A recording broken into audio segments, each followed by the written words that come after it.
आइए श्याम प्रेमियों, आज एक ऐसे भगत की कहानी सुनाते हैं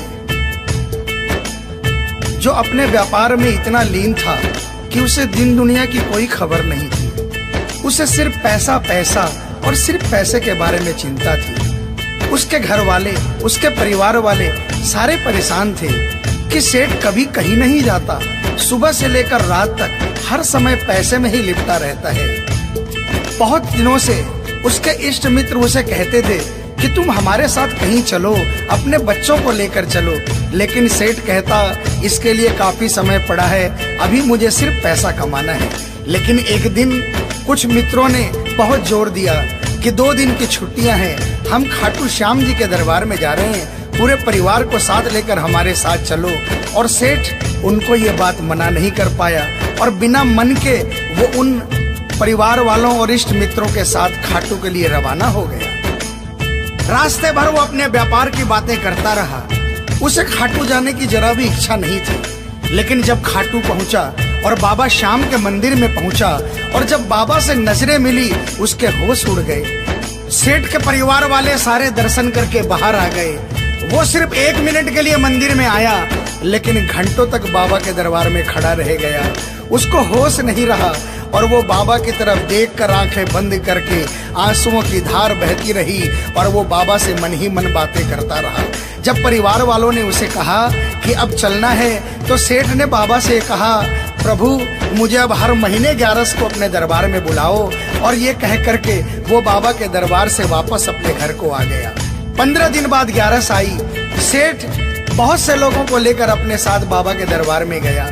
ऐसे हर 11 को वो खाटू जाने लगे।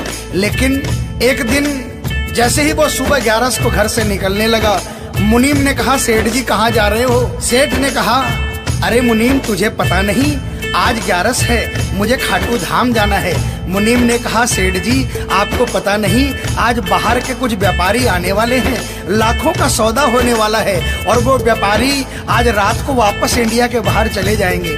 आपके पास तो मौका है, आप 11 की जगह मावस को खाटू चले जाना।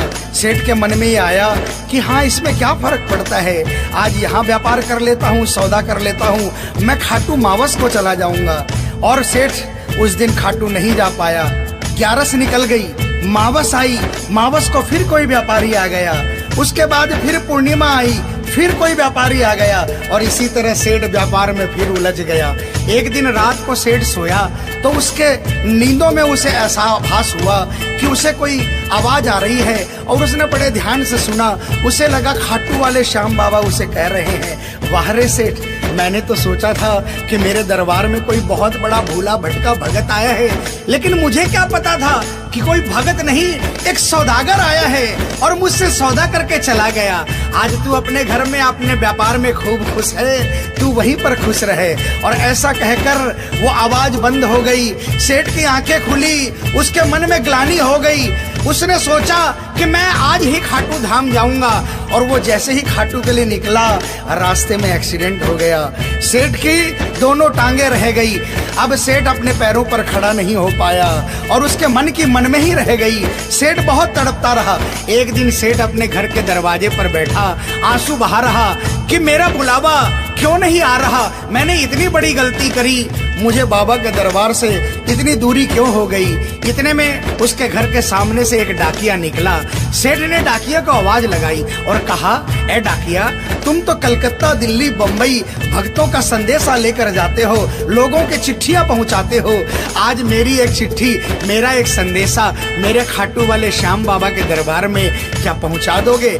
डाकिया ने कहा, सेठ मैं तो आजकल खाली रहता हूँ, जब से इंटरनेट का जमाना आया है लोग ईमेल पर ही चैटिंग कर लेते हैं, बताओ तुम्हारा क्या संदेशा है और कहाँ पहुँचाना है।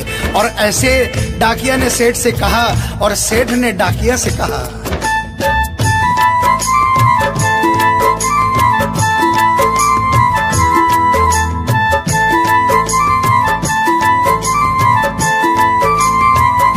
डाकिया जा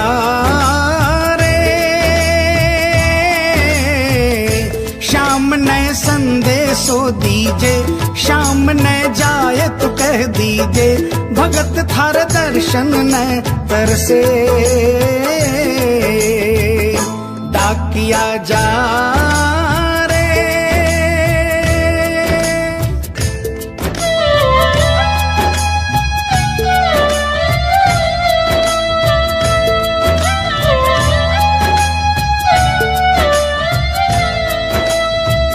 डाकिया ने कहा, सेठ आपका संदेशा तो मैं पहुंचा दूंगा, लेकिन मुझे ये तो बताओ कि आपका संदेशा पहुंचाना क्या है, जहां मुझे संदेशा पहुंचाना है वहां का ठिकाना क्या है। और डाकिया ने कहा,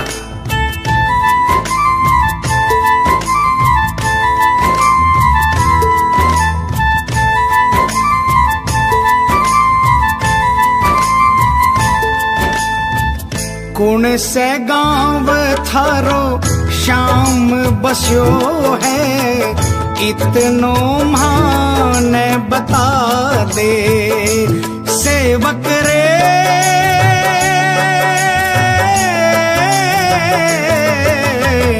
घर तेरे पास है कोई निशानी, माने तू दिखला दे। कैया जानूंगा पहचान, मैं हूँ छोरो अनजान। कैया जानूंगा पहचान, मैं हूँ छोरो अनजान। कैया शाम शु होसी मिलन, डाकिया जा रे।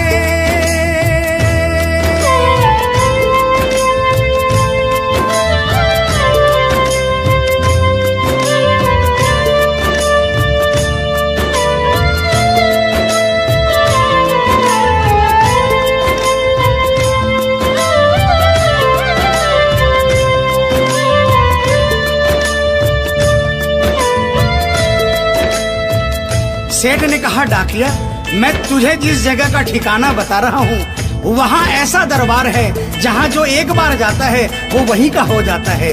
उस दरबार की खासियत है जो वहाँ पर पहली बार जाता है उसके काम बन जाते हैं। सुन वहाँ का ठिकाना क्या है।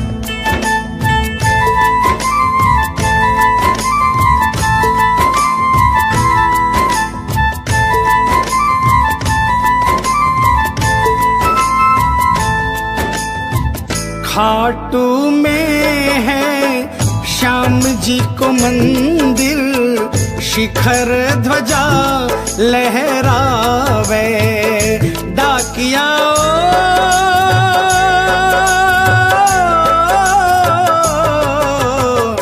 जोड़ी पर हनुमान बिराजे, सेवक चंवर ढुलावे।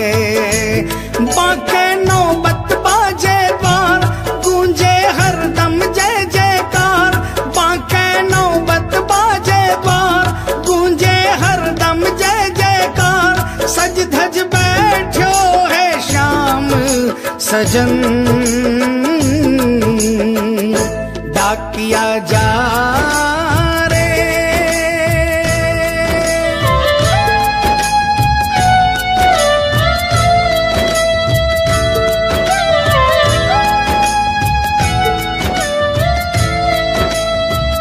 डाकिया सेठ जी के यहाँ से निकल जाता है और वो खाटू धाम के लिए प्रस्थान करता है। धीरे धीरे वो खाटू पहुँचता है और खाटू पहुंचकर बाबा के मंदिर का पता करता है और मंदिर के नीचे पहुंचकर वो पहले प्रणाम करता है और बाबा के मंदिर की 13 सीढ़ी चढ़ता है। और वो बाबा के सामने पहुंचकर बाबा की तरफ नहीं देखता, पहले अपने झोले में से वो सेठ की चिट्ठी निकालता है और चिट्ठी निकाल के पढ़ने लगता है।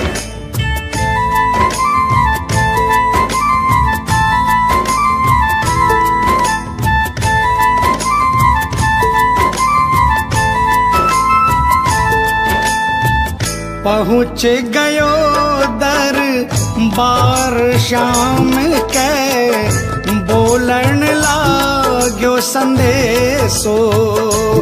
बाबा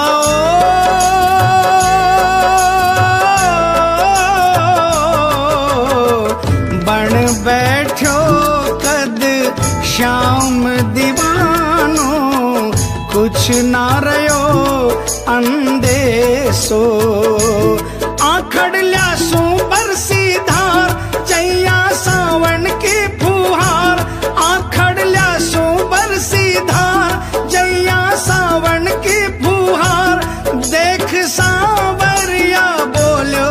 यह वचन डाकिया जा रे।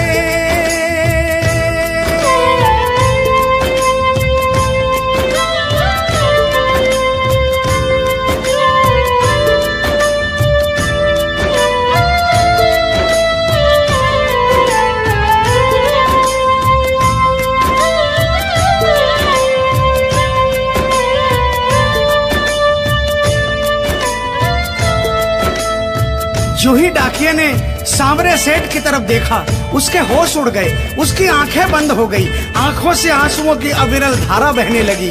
उसको ऐसा महसूस हुआ सपने में जैसे कि कोई श्याम प्रभु सिंहासन से उतर कर आ गए। उसे अपने गले से लगा लिया और डाकिये से कहा, कैसे हो डाकिया? डाकिया प्रभु के चरणों में गिर गया, कहा, प्रभु आज मैं धन्य हो गया, इतने वर्षों तक आपके दरबार नहीं पहुंचा, आज सेठ जी के कारण मैं आपके दरबार में पहुंच गया। अब मुझ पर इतनी कृपा कर दो, मुझे अपनी शरण में रख लो। लेकिन बाबा ने कहा, नहीं बेटा, मैं तुझे अपनी शरण में रखूंगा, लेकिन अभी तुझे मेरा एक छोटा सा काम करना है। जिस सेठ ने तुझे ये संदेशा देकर भेजा है, अगर उसके पास मेरा जवाब नहीं गया तो वहाँ जीते जी मर जाएगा। तू मेरा एक छोटा सा काम कर दे, वापसी संदेशा तू उस सेठ को जाकर दे दे। और बाबा ने कहा,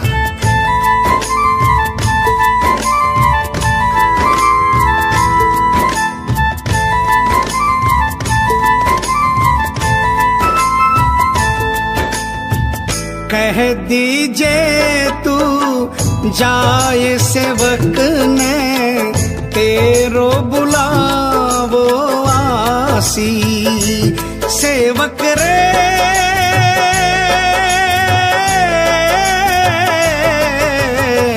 सबकी आस पुराऊं तो तू कैया रह पासी।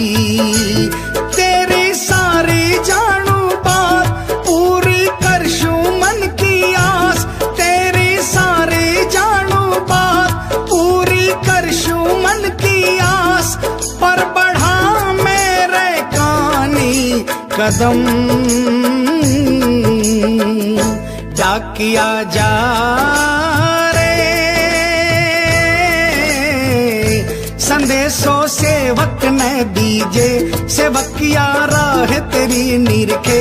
संदेशो सेवक ने दीजे, सेवकिया राह तेरी निरखे। सेवक संदेश ने तरसे डाकिया जा रे।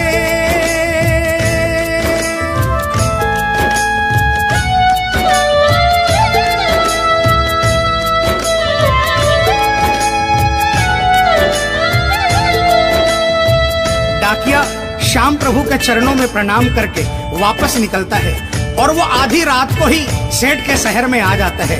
अब डाकिया को इतनी जल्दी थी कि उसने आधी रात नहीं देखी और उसने जाकर सेठ के दरवाजे की घंटी बजा दी। उस दिन सेठ के घर में कोई नहीं था, सेठ अकेला अपने बिस्तर पर पड़ा था।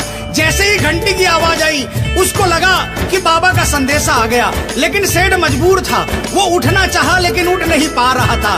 लेकिन अचानक उसने जोरदार जयकार लगाई, हारे के सहारे की। और जैसे ही आवाज आई सेठ के घर में करिश्मा हो गया। सेठ अपने पांव पर खड़ा हो गया, दौड़ कर गया और उसने जाकर दरवाजा खोला। सामने देखा डाकिया खड़ा है। सेठ डाकिया के चरणों में गिर गया और कहने लगा, डाकिया जल्दी बताओ मेरे बाबा ने क्या संदेशा भिजवाया है। और डाकिया ने चिट्ठी निकाली और बाबा के भगत की चिट्ठी का संदेशा निकालकर सेठ के हाथों में थमा दिया। सेठ ने जैसे ही चिट्ठी देखी वो झूम झूम कर नाच नाच कर गाने लगा, आ आ आ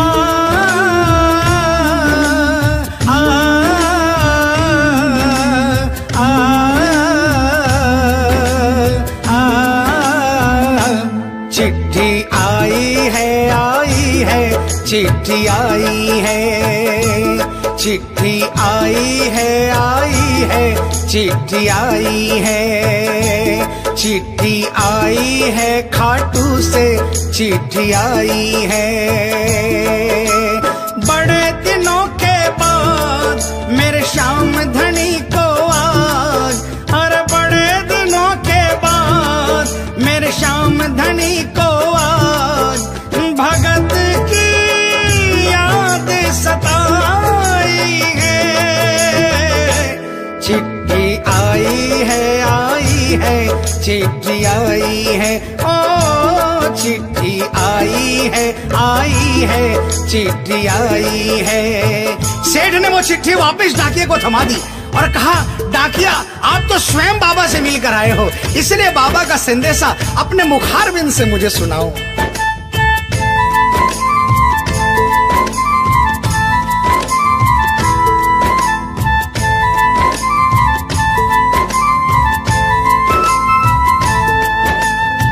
सुन संदेशो सांवरिये को, मनड़ो घणो हरसायो। बाबा